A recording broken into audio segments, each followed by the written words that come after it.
Citizens of Azeroth, welcome to Average Dwarf's Key of the Week, Episode 3. We got Caverns 13 coming at you as a Demonology Warlock. And let's talk about this out of the gate. This is a Lust on Pull season. So DPS, chill. Let the tank get everything together, then you pop Lust, then you start pumping. I've seen many a keys this season brick pretty quickly because DPS don't know how to just relax for a minute and let the tank get the mobs that he wants to get before they open up.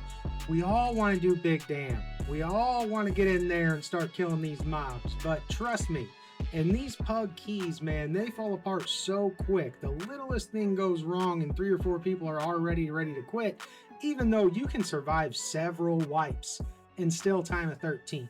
We went with this key this week because if you are a 3K IO player, meaning if you're going to get 3K for the season, get the achievement for 3K and be done, in my opinion, this is the hardest key that you will have to do. So far, I've done a Resto Druid point of view, and I've done a Holy Paladin point of view. But if you watch the channel, if you check me out over there on Twitch, you know that I play basically everything. I like to fill all roles at least up to 3K. I'm not sure exactly where I'm at on this Warlock. I believe that I unlock Resilient 12s at the end of this key. So we'll see. We'll find out together then. It'll be a surprise for both of us because I already forgot. This pull's not going to go great for me. We have a Hexer casting in the back that's about to get me right now, I think. And then shortly after I get polyed, I get myself chaos locked from this hulking juggernaut because I wanna recover and I'm just not paying attention and it's chaos, and you know how it is when you do M+. This is a 100% PoV group. I don't know any of these nice people. Chances are I will never see any of these nice people again, but that's what it's like when you're filling your vault.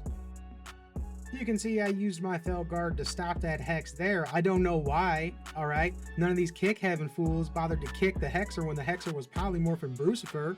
Don't seem right. And, alright, now I'm going. Now we're off to the races.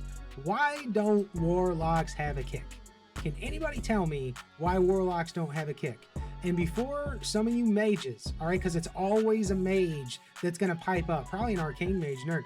Actually, you do have a kick. I know that the dog has a kick, okay? But what other DPS class in this game is losing somewhere around 5% of their total overall damage in an M+ key just to have a kick? I already thought removing healer kicks was a terrible idea. I mean, it's turned out okay. All right, I'm not going to overrepresent it. I'm not going to act like M+ is undoable now as a healer, but I would like to have my kick back, please and thank you. You want to sprinkle a little damage back in for my healers, that would be great too. But today we're talking about Warlocks, which means I have plenty of unkind words to say about the mages. All right, if you watch this channel, you know that I have said some things about paladins on this channel, and all of those statements stand. All right, I retract none of them. But my Warlock feels about mages the way that my Druid feels about paladins. All right, we already had the nerd mage piping up telling me how to play my class. You know nothing about what it takes to be a successful M+ player mage, okay? What do you got? 2 blinks, altar time, at least 1 charge, maybe 2 charges of altar time, 2 barriers, heroism, and a kick, and you're super mobile, okay? Mages are Warlocks on easy mode, and so I don't want to hear what y'all think about a high skill class like Demonology Warlock not having a kick. We would know what to do with it instead of just standing there casting Frostbeam like an idiot. But my purse, I have to let my Frost Ray fall. Shut up. Nobody likes you. Everybody hates mages, all right? I'm just doing you a favor by letting you know. And I think I totally forgot about Ice Block. I'm just ranting and raving. I forgot that mages have Ice Block as well. What more do you need, mage? What more do you need? All right, I will trade you right now Lock Boogies and Demonic Gateway for heroism. I won't even take the kick. Just give me Lust. All right, and you can have Lock Cookies and Demonic Gateway, and we'll see who wins, and we'll see who people start inviting to keys, okay? Nobody wants to invite you, mage. Nobody wants to play with you, mage. We can queue a follower dungeon and get unlimited water without you, mage. And while I'm talking about Lock Cookies, listen.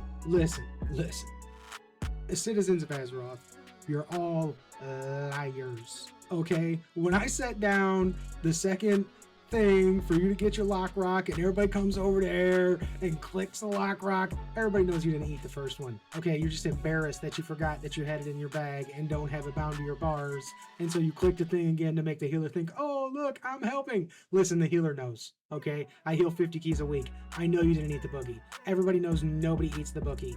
And the situation with demonic gateway even being considered a thing is just stupid at this point. I mean, where are there actually even good uses for it? Skyreach? Yeah, well, I'm a dwarf and I'm also not that good at this game, so I'll probably fall off the edge before I even give you a gateway. So there's that. There's that little bit of truth about Brucifer.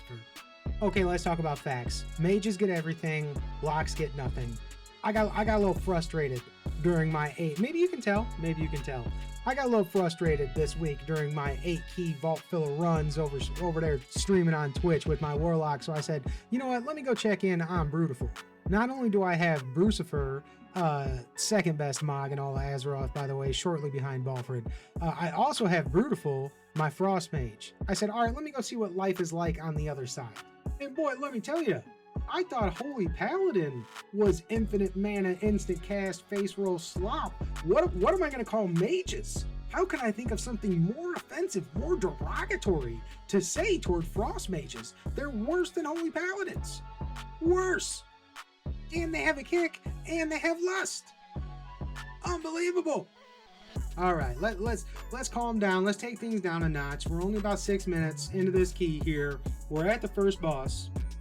That's a bit of unlucky timing there. I don't think the hunter did anything wrong, but the way that the AoE came out after the hunter was already trapped, we didn't have a place to hide. No big deal. So 2 quick pointers about this boss here. When the boss is shooting quills, when a bird, who is our mount, is shooting quills, you can just go stand in that circle and the boss, you can't be hit by the quills. No quills will spawn there. So if you're a melee player or if you're a ranged player and it's convenient, just go stand there, you'll be all good. Other thing, you want to keep all of this ice on the same side of the room. We're doing an okay job here in this pub, but when you get to higher keys, floor space can become an issue and you kind of want to control where the boss is located. Yeah, you see, I made that move. I came in from range right there. In order to stand underneath those quills and not have to shuffle about too much so I could finish my cast. We're trying to do damage over here, folks. You can also see my boogie, my health pod, my lights potential pod are all on cooldown. Are yours? I mean, just ask yourself that question the next time you're in the key and you think, oh man, this could have gone better. Did you have a health pot? Did you have lock boogie? If you were fortunate enough to have a warlock in your group, did you have health pot? Did you have lock boogie? And did you have your defensives on cooldown before you died? If the answer to any of those questions are, I didn't use a lock boogie, I didn't use a health pot, and I didn't use a defensive, it's not only the healer's fault that you died. Okay, when you're getting into 13s, yeah, I'm gonna level with you, all right? An experienced M+ healer that knows the damage profile and knows the dungeons can do a lot for you. You don't really necessarily have to do those things. But maybe you're a 3K IO player and you're watching this video and you have aspirations of going to 3.4. When you get into higher keys, yeah, you're going to need to be doing those things in order to survive. It's not entirely on the heal. First boss down in short order. 24 minutes to go. Now, I told myself that I wasn't just going to cry about trinkets, which, oh my god, now I brought it up. Now I got to talk about it. All right, this Warlock here. Poor old Brucifer. Small in stature, big in damage Brucifer. This guy forgot to roll his whatever they're calling turbo boost bonus roll one of the weeks that I did Dream Rift. So if you watched the stream this past Tuesday, you saw the tragedy that occurred. I didn't pull gaze out of the vault. I realized that I had 2 extra bonus rolls, that at one of the weeks I forgot to roll on Dream Rift. I went to do Dream Rift and I didn't get it again. So I thought I was guaranteed last week. I will be guaranteed this coming Tuesday. So this fella still has on a heroic delve trinket. All right, all the time, all the M+ I've done with this guy, that's the best I can come up with, is whatever that increase the primary stat one is out of delves. Quick thing for some of you out there that might be playing Warlock and are unaware, you saw me just drop that demonic circle teleport. If you get targeted by ritual sacrifice, which is the ability that this mini boss does that teleports somebody up onto the altar, you can soul burn demonic teleport out of that. Now, it will not break the root. Your healer is still going to have to heal you through the damage that it does to you, but your DPS teammates don't have to come break you out. I don't remember if I do it or not for the rest of this dungeon, but it's not a bad thing to have those demonic circle teleports down through the rest of the instance, because all these rambling ghosts that now start walking out of this altar, if you make a mistake and you make contact with one of them, or one of the big bads in the next hallway puts the snare on you, you can do the same thing. You can soul burn demonic teleport. I'm pretty sure we'll find out together if I do that or not for the rest of this instance. I probably don't, because this is my alt, but hey, you never know. I might remember coming up here. And I'm noticing as I watch this, I'm kind of a Narnia standard. I am guilty as charged. I am so fixated on getting as many Hand of Gul'danka's out as I can during my demonic tyrant window that I'm probably not being very kind to my healer friend, and that's something that I'm going to work on improving over the coming weeks as I continue to play Warlock. You know, that's been the great thing about launching the stream over there on Twitch and about making YouTube videos, is watching myself play. I see all the little ways that I have that I can get much better at this game. Now, I'm called Average Dwarf. That's what everything I'm doing is about, Average Dwarf. I'm currently in the top 10% of WoW M+ players, but I don't feel like that's an outstanding achievement. I think that anybody who wants to can get 3k IO for sure. If you want to get 3k IO, just hit me up. We'll get you 3k IO. I mean, that's no thing. You want 3k IO, we'll get you 3k IO. It's no problem. 3.4, little bit harder. That's not something I could really carry anybody to, but you know, being in the top 10% of M+ players really just means that you like M+ and that you do M+. It's not an outstanding achievement or anything like that. Will I go for top 1%? I don't think I will. There would be so much that I would have to do in order to do that. I would feel like I wanted to get an actual push team together with an actual comp, and I would want to apply myself in a way that would detract time from playing champions of Azeroth like Lucifer. I mean, this is just my alt. You know, I would have to stop playing all my alts if I wanted to get 1%. And even then, I don't know or think I would be good enough. So no, I don't think I'll get 1%. I'm currently in the top 10%, very average. I'm just watching myself torment this poor healer. I gotta stand closer. I hope I do a better job of that in the home stretch of this dungeon, because for the past few minutes I have not been a good teammate, and I'm sorry for that. You know, if I played mage, it probably wouldn't be as big of an issue. I could just ice barrier myself and blink in and out of heal range and alter time and do all those things. But as it is playing Warlock, I just kind of gotta walk along. I move so slow. If I want to go fast, it costs me life. If I want to have a kick, it costs me 5% of my damage. And I don't have lust. All right, that's enough of that. I'm not gonna mess with mages anymore until the next time I mess with mages. But stay tuned, we got 19 minutes and 30 seconds on the clock, so I'm sure that mages will come up again if we just wait a little while. You know, we've been doing this for about 10 minutes now, and I haven't really talked about this dungeon at all, other than by saying it's the hardest key, in my opinion, to time in a 13. I think that's true, and there's a couple of big reasons why that I'll talk about. Now, I love this place as an idea. Like, this is what I love about WoW. We're traveling, we start up top, we travel through this whole dungeon down into the crypts and beat the end boss. Like, this is nerd heaven right here. However, the beginning of this dungeon is a routing nightmare, especially in pug groups. I am very lucky here. This tank is rock solid. He has a route planned. He knows what he's doing. He knows where he's going. But that is not always the case when you pug M+ in World of Warcraft. I've done this dungeon on a 12 with a tank that didn't know that either venom or food was a buff choice in this dungeon. And so that's not great. It's intimidating to try to tank and walk into a place like this without really having done much research. And you know, everybody knows players like that. I like players like that. Players like that should get to play the game. I would like to see things a little bit more streamlined for those players. Lindormi's guidance is not great. I have a whole video on this channel called Tanking is Too Much. If you're curious to hear my thoughts on tanking and playing a Blood DK this season, this dungeon is a perfect example of, I think that what I am seeing more and more talk about on the forums is that tanking is an issue, and routing is one of the significant reasons why tanking is an issue. But not for this tank and not for this run.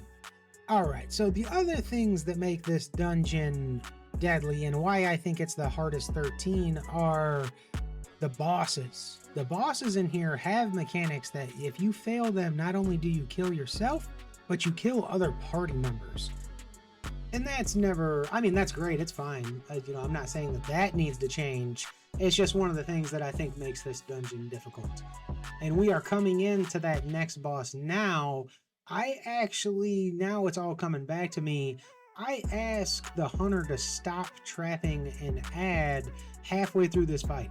I don't know if that's the right strategy. I don't know if people are out there trapping ads, but I do know that it's putting the other two DPS in a position where we have to run across the entire map when the person that can do his entire rotation while moving is just kind of planting his feet and going. And so I'm polite.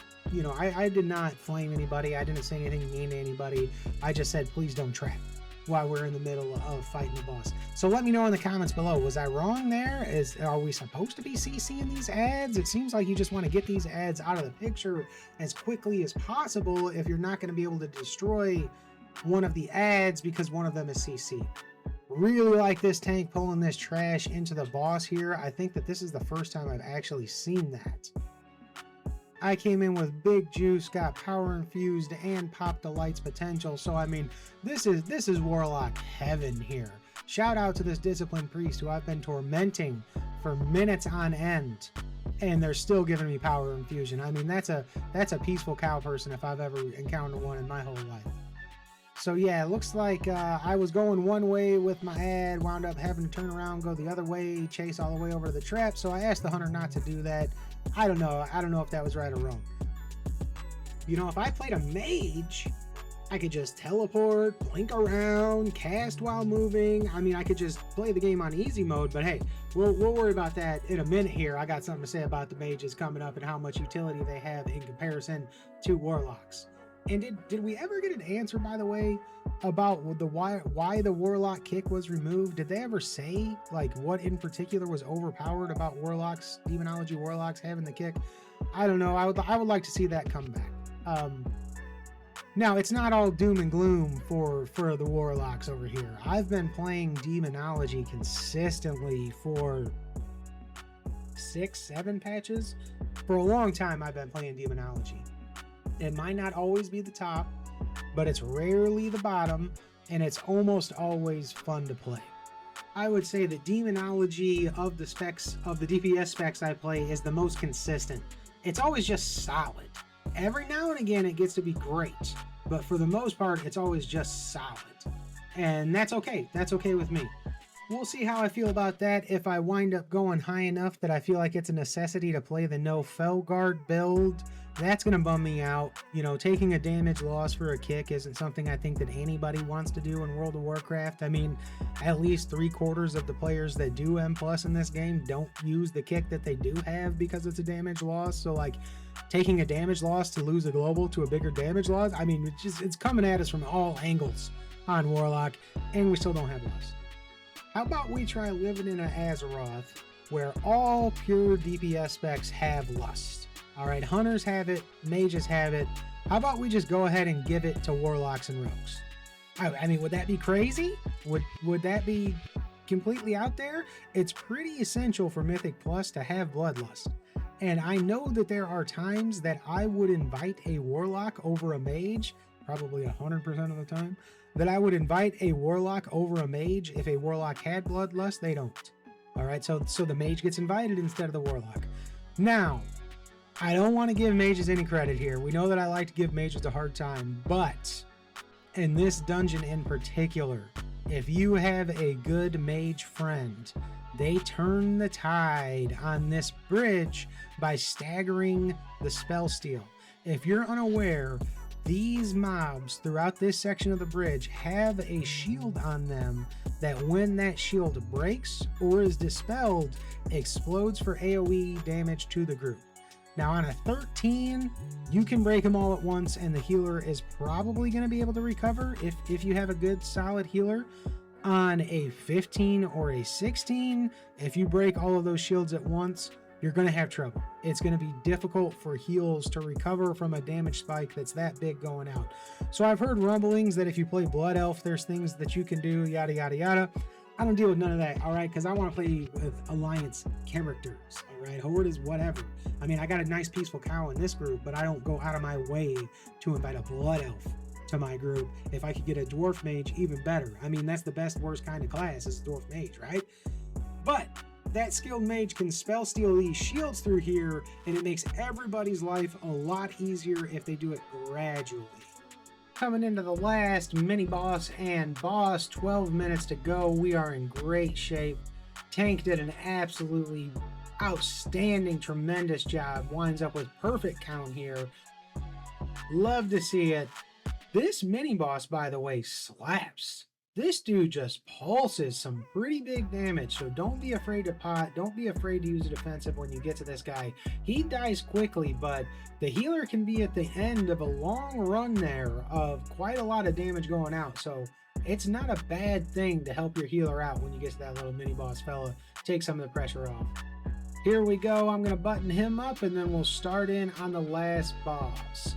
Now, you're going to see me move towards other players when I get targeted with totem.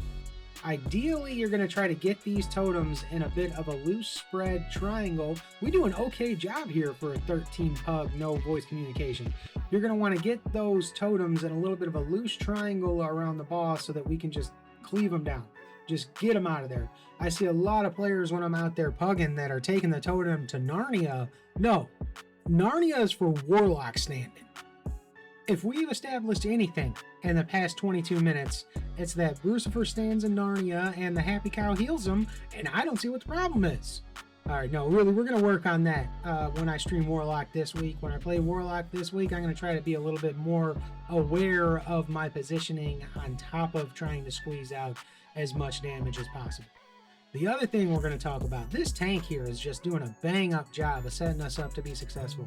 This boss is going to take increased damage when we come back, and for every one of these monsters that we kick on the way back to the boss, good things happen. I believe we get a stacking buff. I forget what the buff does. It's not important. We're just going to get as many as we can. I hope I did my part. And yeah, I mortal coiled one, so then I got greedy. I said, let me see if I can fear one. No love on fear. That's okay. We're going to do okay.